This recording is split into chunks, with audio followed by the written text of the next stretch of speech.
Unpacking the meaning of pack down.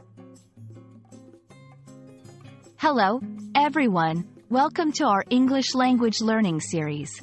Today, we're going to dive into a phrase that might sound simple but has a variety of meanings and uses. Pack down.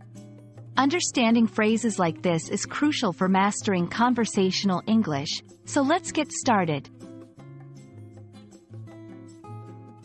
Pack down is a phrasal verb, and like many phrasal verbs in English, its meaning can change based on context. Generally, it refers to compressing or flattening something by applying pressure. Imagine packing soil in a pot or pressing down clothes in a suitcase. That action is what we mean by pack down. Outdoor and camping context. In camping or outdoor settings, pack down often refers to the act of compressing gear or equipment to make it more compact. For example, when you're done with your tent, you pack it down into its bag. Cooking context. In cooking, pack down can mean firmly pressing an ingredient into a measuring cup or container. This is common with ingredients like brown sugar, where the recipe might specify 1 cup packed brown sugar.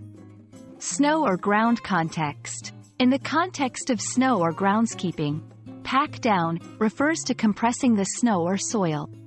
Skiers might talk about snow being well packed down on the slopes, meaning it's compact and smooth for skiing.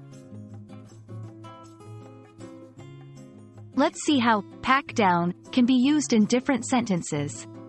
Make sure to pack down the soil after planting the seeds.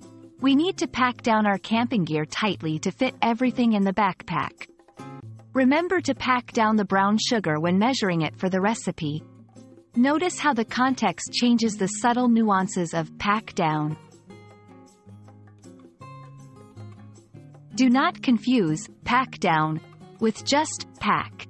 Pack is more general and can mean putting things into containers without necessarily compressing them. Be mindful of the context. Pack down in a recipe is different from pack down in camping.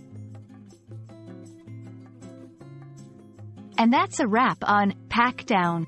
I hope this video helps you understand and use this phrase more confidently in your English conversations. Remember, mastering these little phrases adds up to big improvements in fluency. Keep practicing, and I'll see you in our next lesson.